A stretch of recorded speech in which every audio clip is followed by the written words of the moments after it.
This tree, an elm, came in with some other trees from a member of our club. It was fairly uninspiring in some ways because it was very, very one-sided, as you can see, full of holes, old holes, see right through in places. It's got a good base at that angle, and not a bad base even round on that side, but nothing really that's making a tree.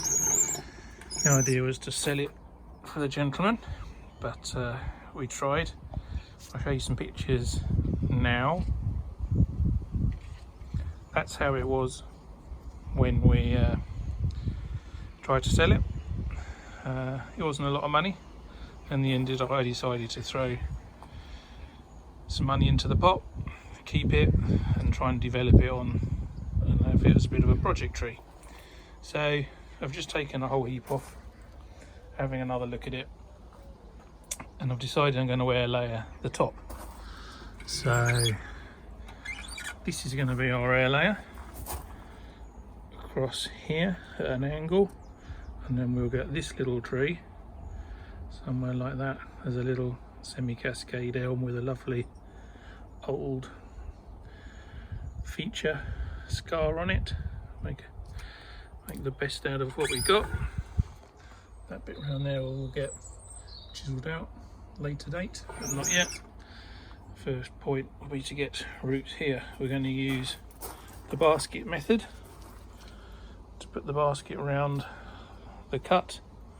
So I'll come back to you after I've made the cut, and let's see what we can do with this little bad boy.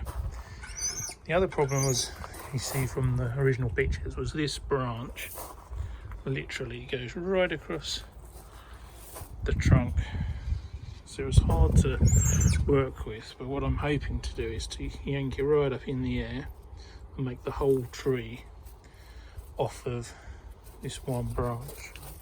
So the problem there is going to be is the live vein will be here, and we don't want to lose all this side of the tree, so we may have to try and keep not cut back too close to this junction, but we'll worry about that at a later date. Let's get the top off first, and then next year we can come back to it and see what we can make of it. Right, hold on a mo. Okay, so there's the cut done. Sit at an angle. God, that was hard. I've never done a elm before, funny enough. I didn't realise it had such rock hard outer bark. The stuff underneath was alright. So, like I say, that's going to be at an angle, and then we will get a little semi-cascade, a little Shohin tree out of it. So, all mown on the top, and chuck a basket on, fill it with moss. Job done. I'll show you that completed. There we go, all nicely packed up with moss. All that's left is just to give it a thorough watering. We've wired the pot back together, keep it together, and now it's just a matter of fingers crossed. So it's 5th of June 2023, so we'll see how long it takes to root. Probably not long though in elm, and we should get an inkling with seeing the tips coming through here. So we shall feed the rest of the tree really well, get some real good vigour into it, and keep it up the garden on the bench where it gets quite a lot of shade and then a burst of sun at the end of the day. Right, let's fast forward a few months.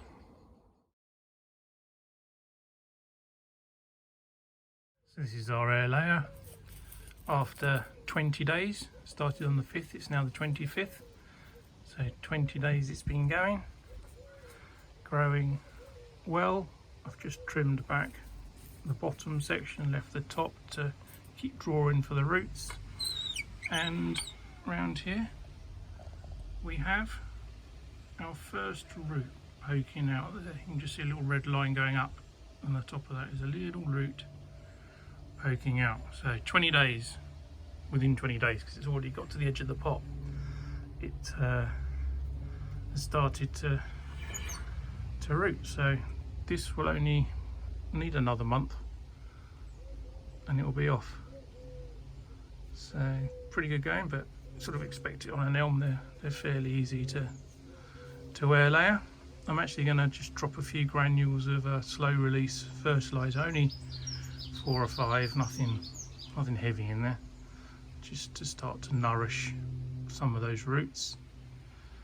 And yeah, we'll come back in another 20 days and see if we're ready to be severed off, removed. Good. Right.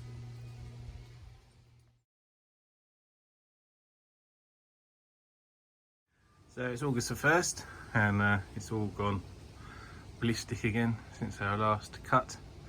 We've got plenty more root in the bag now, so it's probably time to take it off, because we've got plenty of season left to establish it, get it going. So we'll now just sever under here and remove it. And I won't show you the severing. I've got to try and put the camera somewhere to get it. It doesn't really work, so I'll do it in my own time, and then I'll show you it in 2 bits. So hopefully this will make a nice little Shohin. So that's it cut off. So there you go. So this will immediately have a good drink. So we'll go into my stone basin and stay there for about 10 minutes. And like I say, get a good drink. So we will now give the base a trim back, another handful of feed, and worry about this one in the autumn. But hopefully you can see there that in there will be our new leader once it's pushed up. This is all carved out up here, and probably tilt the whole tree up a little bit, which we can get away with the flare of the roots, and that should hopefully make a reasonable tree. So there you go, there's all our lovely roots. So we're just going to pot it up, we're not going to disturb that, and we shall deal with it in the spring.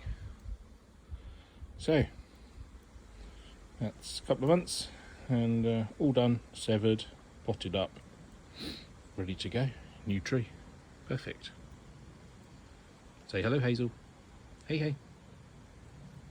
Hello. Hazel, do you approve of it? No, you're not supposed to drink the water around it. Hey? Right, it's had a good drink now. Potted up. It's potted up straight, just because that's easier for now. But in time it will turn over. And we'll revisit that one in the spring when we get it into a pot.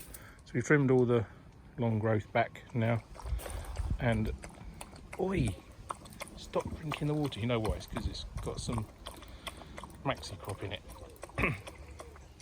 Dumb dog. Right, so that's that done. We'll keep that out the way, sheltered. Oh, that's another little air layer, little Sabina air layer that was taken off last week. Just potted up with moss, that one, because the roots weren't particularly great, but I wanted to get it off because it was getting in the way. It's a bit early, so, but this one was fine. Cool. Right, I've also got an Amazon shop now, so any of the products that I used, whether it be the Clonex or the Maxi Crop, the moss I use, bits and pieces, it's all available in my Amazon shop. So if you go to my Amazon shop, the link is in the header or in the description. I'll put it there for you, and I get about 1p from every £10 or something silly, but it's the stuff I use, so if you want to give it a go, then do. Thank you for watching, and I'll see you all later in the year.